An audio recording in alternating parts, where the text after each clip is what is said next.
They let you in. Why I've do you been on think the they let inside for many, many years, honey. And I've been a maverick. you? Yes, I started off thank God. quietly, keeping my mouth shut. I got along just fine. Then I became pissed off. I got angry. Has nothing to do with courage. It's anger. I got angry as hell, and I'm a command sergeant major retired, and you don't piss me off and push me too far, because then I start pushing back. So I ended up becoming a threat.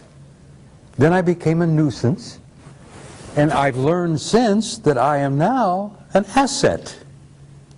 But The that's- reason I'm alive. You played their game to some degree. Well, I played it along to a certain point, and then I reached the same point that Cliff reached. I said, I'm not going any further with this. I saw too many lives ruined.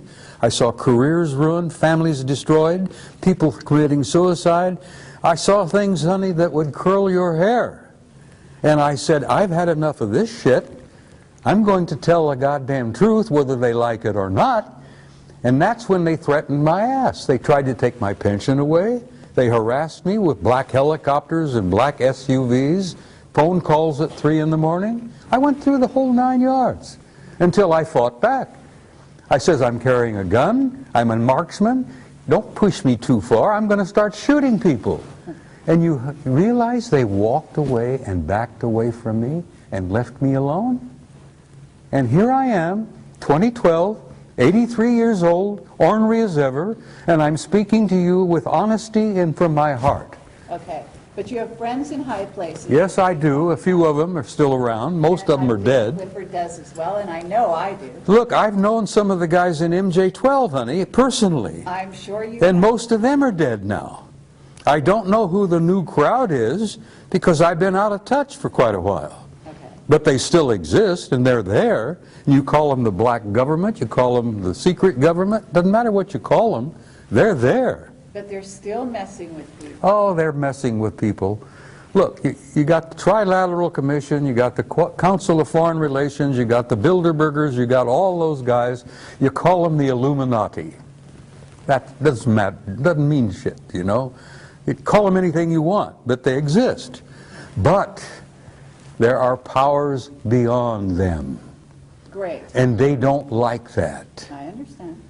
And they don't yet have come to terms with the fact that they can push the human race, the American people, whoever, just so far, and that third party is going to intervene in a big way. Okay, but what we do is equally as important as that. Of course it is. Okay? What the people out there listening to this, and the reason we're having this conversation is to reach those people, okay?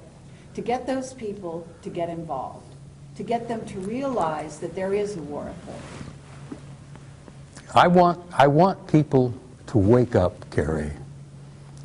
I don't speak publicly anymore. I don't travel well anymore. I'm getting old and I'm getting tired. And my patience has been stretched to its limits. Okay, And I'm going to do that till the day I die. I hope so. And I damn near died in October. But I have good friends in high places, no pun intended, who brought me back and told me that I had to come back because I wasn't finished yet. And part of what I had to do when I came back is sit with you in an interview and tell you from my heart what I've seen, what I've learned, and what I leave with the people on your film is I want to leave them with hope. I understand. With all the darkness and all the blackness and all that bullshit that exists out there, there is hope. Absolutely. There is a future for your kids and your grandkids and your great-grandchildren, and this human race is going to make this transition, and we're going to survive this transcendent transformation into a new species. And we're going to the stars, Kerry, where we belong. We're going out there to take our natural place in that infinite community of life. Absolutely. And that's the only thing that makes me feel that life is worthwhile. Because I know, having seen their future, and they have shown it to me, that it is glorious. And I wouldn't be sitting here talking to you unless I believed that in the depth of my heart. And I want to leave that with your viewers. You've done so. That there is a future, and it's glorious, and there is going to be a tomorrow. And dispense with this bullshit about doomsday. The human spirit is infinite. We have power we haven't even dreamed of yet. That's right. And once we realize who we are and what we are, and we start expressing that power, there's no end. We can change anything. Okay, so what we want people to do is we want to educate them, we want to wake them up, and we want to give them the tools by which to change their reality. And that's what you're doing with these films. That's exactly right. Now, okay, then what's going on right now with our financial situation? Oh, that's bullshit, honey. Pardon me, but it's bullshit. They've been playing these games with money for the last 1,000 years. My old organization, the Templars, established the banking system, for Christ's sake, in the 11th century. Okay, but there's also an issue with gold, and there is something going down in America that is weakening Let me tell you the something country. about gold. Fort Knox is half empty. It's 3 of the big underground repositories are empty. Okay, but there's tons of gold in the Philippines, supposedly. Oh, there's gold everywhere, but we've been trading right. gold to the And you Anunnaki. know that the gold isn't really about money. No, it's not about money, it's about power. But it's also about consciousness. Well, gold We're can talking turn... about gold or miss. Gold is not merely a pretty metal, which makes lovely jewelry. It's nice to hold, and it's nice to play with, and all that. It also The value of gold is it can be turned into ormus. And the ormus, this white powdered monatomic gold, is worth more than its weight in gold, because the Anunnaki ingest it. Right. It generates their genome into immortality, for crying out loud. Yes. And that's why we've given them half the crap in Fort Knox in trade for their technology. That's the value of gold, Kerry, and I hope that's on film. And people will listen and say, holy conniption, you mean we don't have as much as we thought we had? Well, you've never had as much as you thought you had.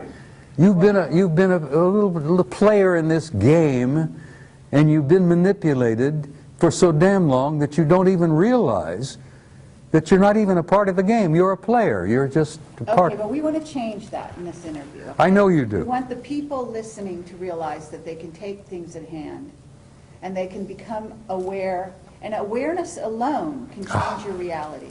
If they can inform themselves, Kerry, of who they are and what they are, they're free. They are free. They don't have to worry about this garbage anymore. Right. But once the average guy out there realizes who he is, he's free. And I hope that your viewers see that and remember that of all things.